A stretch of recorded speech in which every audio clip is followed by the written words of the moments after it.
تبارک و تعالی فی کتاب المبین وهو اصدق الصادقین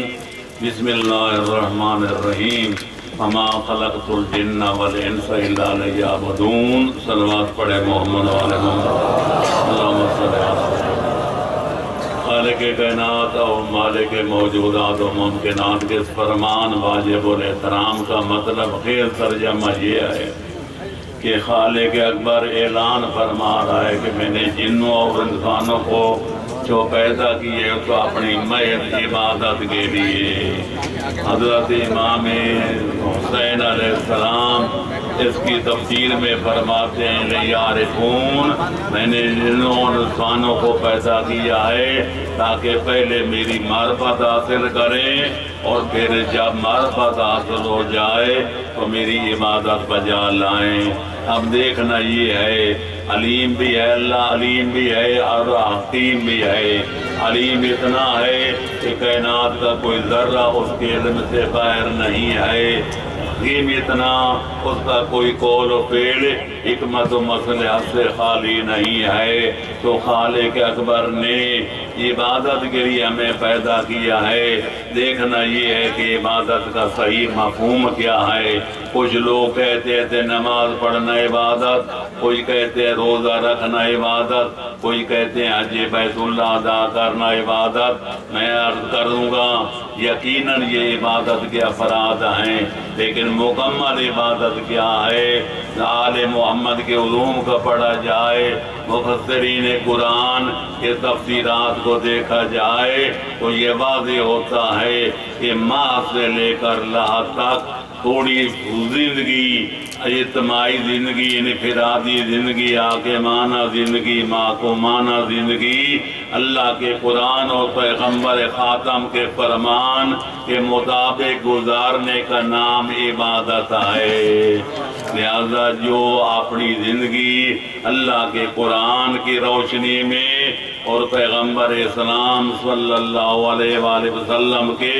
فرمان کی روشنی میں گزارتے ہیں ان کا سونا بھی عبادت، جاگنا بھی عبادت، خدمت خلق کرنا بھی عبادت اور اللہ کی عبادت کرنا بھی عبادت۔ تو میں عرض کروں گا بڑے اختصار کے ساتھ کہ عبادت کے دو قسمیں ہیں۔ کچھ اللہ کے حقوق ہیں بندوں پر، کو بندوں کی حقوق ہے بندوں پر اللہ کا حق ادا کرنا، جیسے نماز پڑھنا، روزہ رکھنا، حج بیت اللہ ادا کرنا، یہ اللہ کی عبادت ہے۔ لیکن لوگوں کے حق ادا کرنا، بیمار کی مزاج پرسی کرنا، اس کا علاج مالا جکرات کے، اس کو جامع صحت پلانا، بیوہ گھر میں ضروریات زندگی مہیا فرمانا، ایک بچے کو یتیم کو لکھانا پڑھانا، اپنے خاندان کے لیے سہارا بنانا، یہ بھی اللہ کی عبادت ہے۔ اہل علم جانتے ہیں، علماء اور فضلاء جانتے ہیں، اتنا اللہ کا حق ادا کرنا عبادت نہیں، اتنا مخلوق خدا کو فائدہ پہنچانا عبادت ہے۔ یہی وجہ ہے کہ پیغمبر اسلام خطبہ دے رہے ہیں، ایک آدمی کھڑا ہو کر عرض کرتا ہے یا رسول اللہ من خیر الناس، اللہ نے آپ کو رحمت للعالمین بنا کر بھیجا، قیامت تک جو نسلیں پیدا ہوں گی وہ بھی امت میں شامل ہیں۔ یہ عالمین پر نظر ڈال کے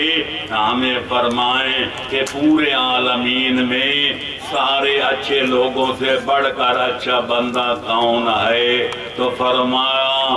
خیر الناس انفع الناس للناس، میری نگاہ نبوت میں ساری کائنات میں سے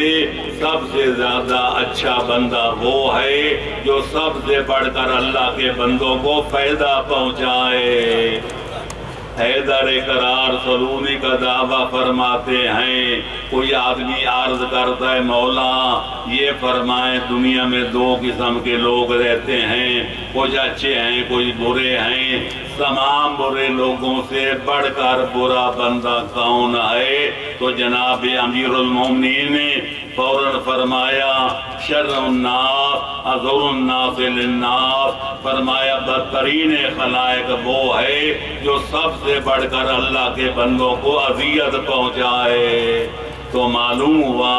کہ خیر و خلق بننا ہو تو خدمت خلق ادا کرنا پڑتی ہے، اور بدترین خلائق ہو مننا ہو تو مخلوق خدا کو اذیت پہنچانا پڑتی ہے۔ اس لیے کہا جاتا ہے کہ دہشت گرد کا کوئی دین نہیں، کوئی مذہب نہیں، اس کو انسان کہنا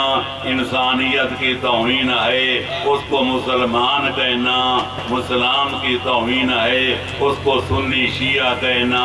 مذہب اہل سنت والجماعت اور اہل تشیع کی توہین ہے۔ لہذا دہشت گرد کا کوئی مذہب نہیں ہوتا۔ بہترین خلائق وہ ہیں جو اللہ کے بندوں کو فائدہ پہنچاتے ہیں۔ فائدہ پہنچانے کی دو قسمیں ہیں، کوئی دینی فائدہ پہنچانا، کوئی دنیاوی فائدہ پہنچانا۔ مدارس دینیاں بحال کرنا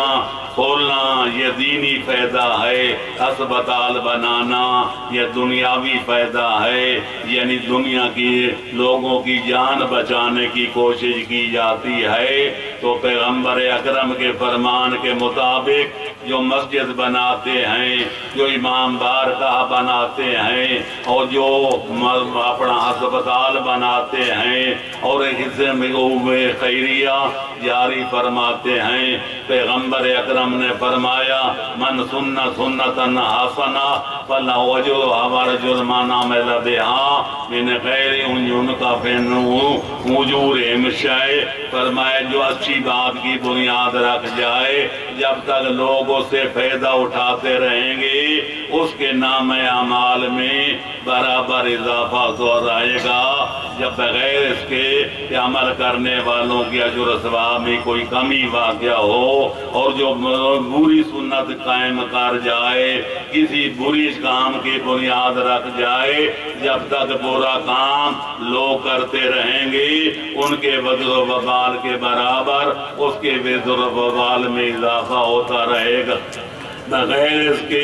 ان کے وزر و وبال میں کوئی کمی واقع ہو۔ لہذا میں عرض کروں گا مختصر لفظوں میں اور آخر میں کہ قابل مبارکباد ہیں ہمارے افتخار سید و سادات الحاج غلام علی شاہ اور ان کی اولاد اور ان کے احباب، جنہیں زمین وقف کی اسپتال کے لیے اور پھر پیسہ بھی خرچ کیا